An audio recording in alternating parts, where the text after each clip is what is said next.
कि इस वीडियो में हम अनइक्वल इंटरपोलेशन के बारे में पढ़ेंगे। इससे पहले जो हमने इक्वल इंटरपोलेशन के बारे में वीडियो बनाई थी बच्चों, जो कि इस चैनल पर हैं सारी, कुछ वीडियो जो है बच्चों हमारी जो न्यूमेरिकल एनालिसिस या न्यूमेरिकल मेथड कह दीजिए, इस सब्जेक्ट्स की वीडियो हमारे दूसरे चैनल पर हैं। तो अगर आप उनको भी देखना चाहते हैं तो मैं इस वीडियो के डिस्क्रिप्शन में लिंक सेंड करूँगा, तो आप वहाँ जाकर वो वीडियोज़ भी वॉच कर सकते हैं।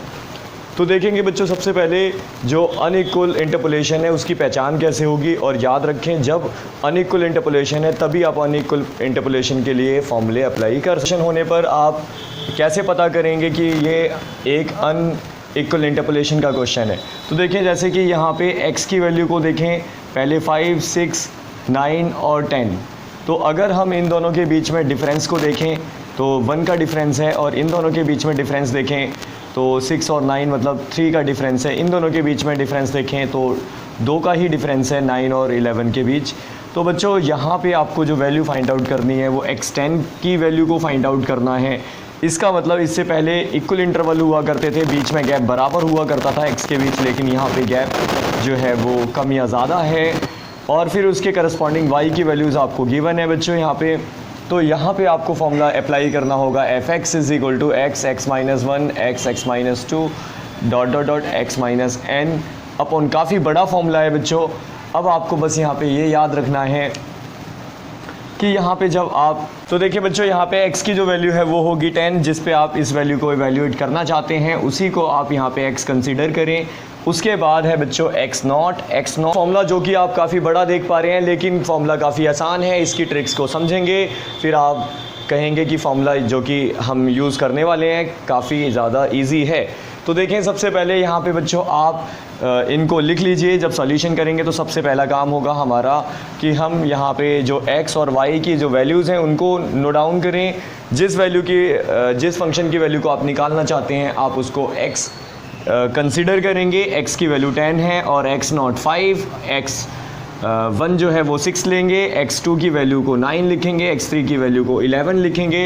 अब इनके करस्पॉन्डिंग वैल्यू जो y की वैल्यूज़ हैं उनको लिख लीजिए। y की जो वैल्यूज़ है वो है 12, तो y0 12 होगा, और y1 जो है आप उसको लिखेंगे 13, और y2 की वैल्यू को लिखें आप 14, और y3 की वैल्यू को आप लिखेंगे 16। तो अब बच्चों इस फॉर्मूले को आप यूज़ करें, तो इसके लिए आपको लिखना होगा f(x), और जिसमें आपको सबसे पहले x को यूज़ करेंगे 10, और उसके साथ आपको सबसे पहले यहाँ पे x0 को लेना है इस वाली वैल्यूज़ के अंदर। तो जब आप x0 को लेंगे तो अब आप x में से इन तीनों वैल्यूज़ को सब्ट्रैक्ट करेंगे, तो उनको लिख दीजिए।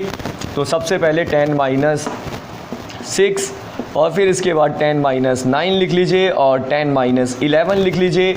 आप इसको हिडन कर लीजिए, और आपको याद रहे कि आपको x की वैल्यू से इन तीनों वैल्यूज़ को माइनस करना है।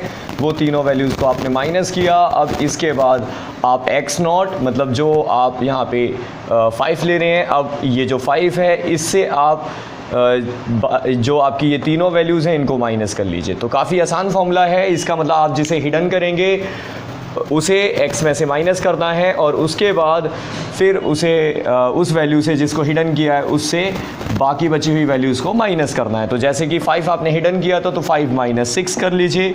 फिर इसके बाद है आपका 5 यहाँ पे पहले आपने 6 को माइनस किया, फिर 9 को माइनस कर लीजिए, और 5 - 11 को माइनस कर लीजिए। और इसके बाद आप यहाँ पे y0 की वैल्यू लिखेंगे जो कि है 12। अब बच्चों आप 6 को हिडन करेंगे, तो आपको पता है बच्चों x की वैल्यू में से इन तीनों को माइनस करेंगे आप, तो वो कर लीजिए। तो इसका मतलब है 10 - 5, और इसके बाद 10 - 9 और 10 - 11। तो काफ़ी आसान फॉर्मूला होगा।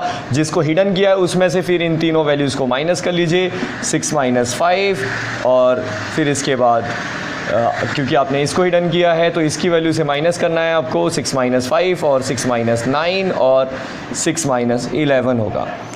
इसके बाद आपको यहाँ पे y1 की वैल्यू को लिखना है। y1 की वैल्यू 13 होगी, 13 को नोट डाउन कर लीजिए। इसके बाद बच्चों यही फॉर्मूला जो है आगे कैरी कीजिए, और इस बार आपको 9 को कंसीडर करना है, और जब 9 को लेंगे तो इन तीनों वैल्यूज़ को माइनस करना होगा। तो यहाँ पे बच्चों x से माइनस कर दीजिए। इसका मतलब 10 - 5 और इसके बाद 10 - 6 होगा और फिर इसके बाद 10 माइनस 11 होगा। अब इसका मतलब आपने हिडन वैल्यू 9 थी, 9 से आप माइनस कर लीजिए इन सभी वैल्यूज़ को, 9 माइनस 5, 9 माइनस 6 और 9 माइनस 11, और इसके बाद यहाँ पे इसके करस्पॉन्डिंग जो वैल्यू है y की वो है आपकी कितना 14, तो 14 की मल्टीप्लाई कर लीजिए। ऐसे ही बच्चों फिर आपको आगे अब 11 को चूज़ करना है। जब 11 को चूज़ करेंगे तो अब आपको यहाँ पे लिखना है x को हिडन कर लीजिए और बाकी सभी वैल्यू को x में से माइनस कर दीजिए, तो ये होगा आपका 10 माइनस 5 और 10 माइनस 6, 10 माइनस 9, और फिर इसके बाद आप यहाँ पे लिखेंगे ये जो आपने 11 को माइनस किया था, 11 की मतलब 11 को हिडन किया था, तो 11 की वैल्यू में से इन सभी को माइनस कर दीजिए जिनको ऊपर आपने माइनस किया है।